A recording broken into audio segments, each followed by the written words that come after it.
ሰላም ሰላም ጤና ይስጥልኝ ውድ የቻናላችን ቤተሰቦች እንዴት አላችሁ? በያላችሁበት ሰላማችሁ ይብዛ። በዛሬ ትምህርታችን የምንማረው የአማርኛ ፊደላትን ከሀ እስከ ቀ ያሉትን በእንግሊዘኛ እንዴት እንደሚጻፉ እናያለን ማለት ነው። መጀመሪያ አማርኛዎችን እናነባለን እስከ ሰባተኛ ቤተሰቦቻቸው። ከዚያ ደግሞ እያንዳንዳቸው ፊደላቶች እንዴት በእንግሊዘኛ እንደሚጻፉ እንመማራለን ማለት ነው። ለዚህ ቻናል አዲስ የሆናችሁ በዚህ ቻናል አማርኛ፣ እንግሊዘኛ፣ ሂሳብና ሌሎችም ትምህርቶች እያስተማርን እንገኛለን። ስለሆነም መማር የምትፈልጉ ልጆች በውስጥ መስመር ተመዝግባችሁ ለመማር ስልካችን ታች ላይ ስላለ ኢሞ፣ ቴሌግራም ወይንም ዋትሳፕ ላይ ደውላችሁ በተመቻችሁ ሰዓት ሙሉ 24 ሰዓት ስለምናስተምር መማር ትችላላችሁ። ቻናላችን ላይክ፣ ሸር እና ሰብስክራይብ እያደረጋችሁ ጀምሩ። አሁን ቀጥታ ወደ ትምህርታችን እንገባለን። እሺ ከዚህ ጋር በጥቁር የተጻፉት የአማርኛ ፊደላቶች ናቸው ከመጀመሪያ እስከ ሰባተኛ ቤተሰብ። እሺ ይቺ ሀ ትባላለች። ሀ፣ ሁ፣ ሂ፣ ሃ፣ ሄ፣ ህ፣ ሆ፣ ሆ። እሺ እነዚህ ደግሞ እያንዳንዳቸው ደግሞ በእንግሊዘኛ ደግሞ እዚህ ጋር የተጻፉ ናቸው ማለት ነው። ሀ ስንል ኤች ኤ ሃ፣ ኤች ዩ ሁ፣ ኤች አይ ሂ፣ ኤች ኤ ሃ፣ ኤች ኢ ሄ፣ ኤች ህ፣ ኤች ኦ ሆ ሆ። ስለዚህ ስናነባቸው በአንድ ላይ አሁን ኤች ኤ ብለን ሳይሆን የምንጠራው ልክ እንደ አማርኛው ሀ ብለን ሁለቱም በአንድ ላይ እንጠራቸዋለን ማለት ነው። ስለዚህ አሁን ይህ ሲነበብ በአንድ ላይ ሀ ተብሎ ይነበባል ማለት ነው። ከዚያ ሁ በአንድ ላይ ልክ የአማርኛው ሁ እንዳለ ሁሉ የእንግሊዝኛ ደግሞ ሁለቱ ፊደላቶች በአንድ ድምፅ ይጠራሉ ማለት ነው። ማን ብለን? ሁ ብለን እንጠራለን። ሂ፣ ሃ፣ ሄ፣ ህ፣ ሆ ሆ። እሺ ወደ ሁለተኛው ስንመጣ ደግሞ እቺ ደግሞ የአማርኛ ፊደል ለ ነች። ለ፣ ሉ፣ ሊ፣ ላ፣ ሌ፣ ል፣ ሎ አሉ። እነዚህ ከለ እስከ ሎ 7 ቤተሰቦች ናቸው። እሺ እያንዳንዳቸው ስናይ ደግሞ ለ ለማለት አናባቢ እዚህ ጋር 5ቱ አናባቢዎች አሉ። የመጀመሪያው ተነባቢው ደግሞ ኤል ነች። አሁን እዚህ ጋር ሀ ስንል ኤች ኮመን ሁሌም አትቀየራለች። ከዚያም በኋላ አናባቢን የተጠቀምነ። ለ ስንል ደግሞ ኤል ነች። ኤል ኢ ለ፣ ኤል ዩ ሉ፣ ኤል አይ ሊ፣ ኤል ኤ ላ፣ ኤል ኢ ሌ፣ ኤል ል፣ ኤል ኦ ሎ ሎ። ስለዚህ ስናነብ ልክ ከዚህ ጋር ያን እንደነገርኳችሁ በአንድ ድምፅ ሁለቱ ፊደላቶች እንግሊዘኞችን በአንድ ድምፅ ማለት ነው። ለ፣ ሉ፣ ሊ፣ ላ፣ ሌ፣ ል፣ ሎ ሎ። እሺ ወደ ሶስተኛው ስንሄድ ደግሞ ሐመር ውሃ ወይም ደግሞ ሀ ተመሳሳይ ናቸው። የአማርኛ ፊደላቶች አንዳንድ ፊደላቶች ተመሳሳይ ድምፅ ያላቸው አሉ። ከዚያ ውስጥ አንዱ ሀ ነች። አሁን ሀ 3 አይነት አሉ። ይቺ የመጀመሪያው ሀሌታ ምንላት አለች። ይቺ ደግሞ ሐመር ውሃ ምንላት። ስለዚህ ይችም ሀ ነች ማለት ነው። ስናነብ ልክ እንደ መጀመሪያዋ ሀ፣ ሁ፣ ሂ፣ ሃ፣ ሄ፣ ህ፣ ሆ። እሺ የአማርኛ ፊደላቶች እዚህ ጋር እንደምታችሁ ድምጻቸው ተመሳሳይ ሆኖ ነገር ግን የተለያየ ቅርጽ ያላቸው ፊደላቶች አሉ። ከዚያ ውስጥ ሀ ናት ብያችኋለሁ። እንግሊዘኛ ሲሆን ግን ተመሳሳይ ድምፅ ከሆነ አይቀየርም። እንደ መጀመሪያው ሀ ሐመር ውሃንም ተመሳሳይ ኤች ኤ ኤች ዩ እያለን እንጽፋለን ማለት። ስለዚህ ልክ ከዚህ ጋር የመጀመሪያው ሀ እንዳየነው ሁሉ በተመሳሳይ የእንግሊዝኛ ፊደላቶች ለይችኛው ሀም እንጠቀማለን ማለት ነው። ስለዚህ ሲነበብ ሀ፣ ሁ፣ ሂ፣ ሃ፣ ሄ፣ ህ፣ ሆ ብለን እንደመጀመሪያው እንጽፋለን እናነባለን ማለት ነው። አሁን እዚህ ጋር እንደምታዩቸው የመጀመሪያ ፊደላቶች እንግሊዘኛ ላይ ከ ውጭ ሌሎቹ ኢ ነው የሚጠቀሙ አናባቢ። አሁን ለምሳሌ እዚህ ጋር ለ ስንል ኢ ተጠቅመናል። ሉ ስንል ዩ፣ ከዚያ አይ። ከሁለተኛ ድምጾች ጀምሮ ግን እስከ 7ኛ ተመሳይ ነው። አሁን ለምሳሌ የሁ ስንል ዩ አለ፣ ሉ ስንል ዩ፣ አሁንም ዩ አለ። ሶስተኛ ደግሞ አይ፣ አራተኛ ኤ፣ አምስተኛ አናባቢ ኢ፣ ስድስተኛ ስንል ደግሞ አናባቢ አንጠቀም፣ ተነባቢዎች ብቻ የመጀመሪያዎች ብቻ እንጽፋለን ማለት ነው። ህ ስንል ኤች ብቻ ነች። ል ስንል ኤል፣ አሁንም ህ ስንል ኤች አለች። ተነባቢዎችን አንጠቀምም ማለት ነው። ለሰባተኛ ፊደላቶች ደግሞ አናባቢ ኦ ነው ሁሌ የምንጠቀም።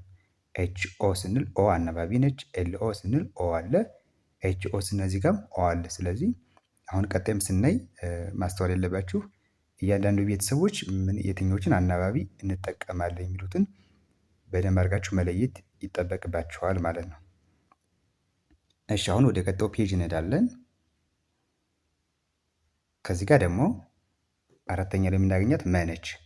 አሁን ሁለቱን የሀ አይነቶችና ለን አይተናል። ቀጣይ ደግሞ ይቺ መ፣ ሙ፣ ሚ፣ ማ፣ ሜ፣ ም፣ ሞ። እሺ መ ለማለት ደግሞ ተነባቢ ኤም ነው የምንጠቀም። እስከ መጨረሻው ኤም እንጠቀማለን። ከዚያ አናባቢዎችን ደግሞ በየቦታቸው ማስገባት ማለት ነው። የመጀመሪያ ፊደላቶች ከሀ እና ከአ በስተቀር አናባቢ ኢ ነው የምናስገባ። ስለዚህ ኤምኢ ሲሆን ማን ይሆናል? መ ይሆናል። ኤምኢ መ፣ ኤምዩ ሙ። ምክንያቱም ሁለተኛ ፊደላቶች ሁሌም አናባቢ ዩ ነው የሚያስገቡ። ኤምዩ ዩ፣ ኤምአይ ሚ። ሶስተኛ ፊደላቶች አናባቢ አይ ነው የምንጠቀም። ኤምአይ ሚ፣ ኤምኤ ማ ይሆናል። ኤምኤ ማ፣ ኤምኢ ሜ፣ ኤም ም። ምክንያቱም እዚህ ጋር አንድ ብቻ የሆነች ለምንድን ነው? ለስድስተኛ ፊደላቶች አናባቢ አንጠቀምም ብያቸዋለሁ። ስለዚህ ኤም ብቻዋን ም ተብላ ትጠራለች ማለት ነው።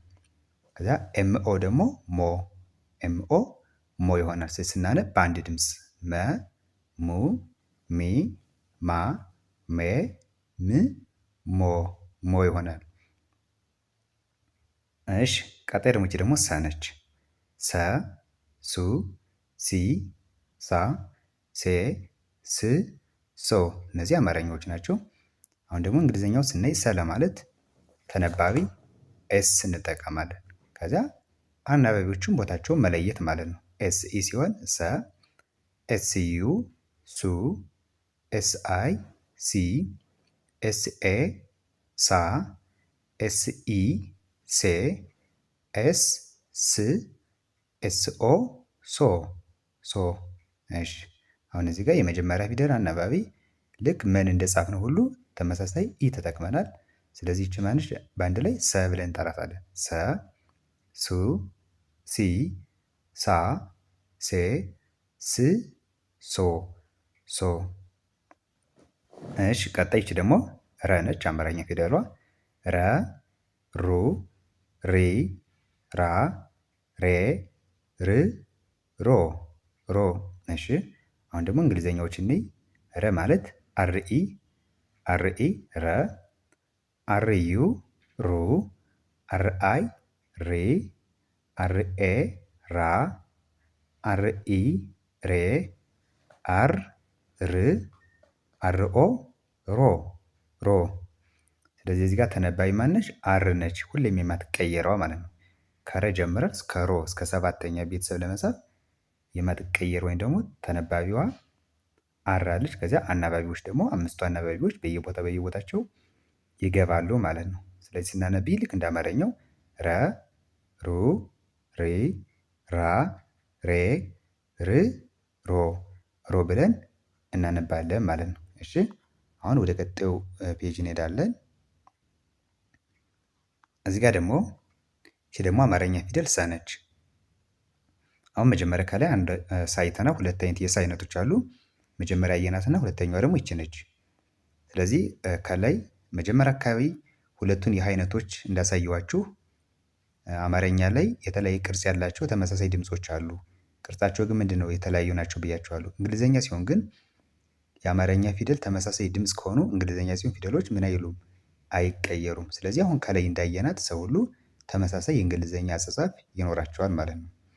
ስለዚህ አሁን መጀመሪያ አማርኛውን ላንብብላችሁ ፈጠን ብዬ ሰ፣ ሱ፣ ሲ፣ ሳ፣ ሴ፣ ስ፣ ሶ። እሺ ስለዚህ ሰ ከሆነች ኤስ ኢ ነች። አሁን ከላይ እንደነገርኳችሁ ስለዚህ ሲነበብ ሰ ኤስ ኢ፣ ሱ ኤስ ዩ፣ ሲ ኤስ አይ፣ ሳ ኤስ ኤ፣ ሴ ኤስ ኢ፣ ስ ኤስ እና ሶ ደግሞ ኤስ ኦ ይሆናል ማለት ነው። አሁን ከላይ እንዳየነው ተመሳሳይ ነው። እሺ ወደ ቀጣዩ ስንመጣ ደግሞ ሸ ነች። ሸ፣ ሹ፣ ሺ፣ ሻ፣ ሼ፣ ሽ፣ ሾ፣ ሾ።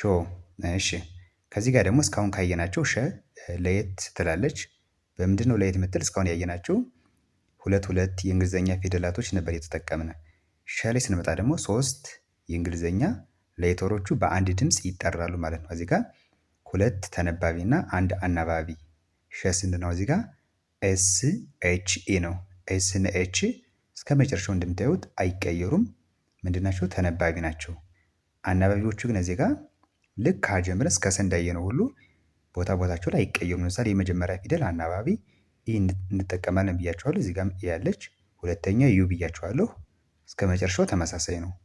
የሚለየው ምንድን ነው? እዚህ ጋር ሁለት ተነባቢ መጠቀማችን ነው ማለት ነው። ስለዚህ ኤስ ኤች ኢ ስንል ሸ፣ ኤስ ኤች ዩ ሹ፣ ኤስ ኤች አይ ሺ፣ ኤስ ኤች ኤ ሻ፣ ኤስ ኤች ኢ ሼ፣ ኤስ ኤች ሁለቱም አንድ ደግሞ ሽ ይሆናል። መጨረሻ ኤስ ኤች ኦ ደግሞ ሾ፣ ሾ ማለት። ስለዚህ እነዚህ የአማርኛ አንዷ ፊደል ሶስት የእንግሊዝኛ ፊደላቶች ጋር ተመሳሳይ ድምፅ አላቸው ማለት ነው።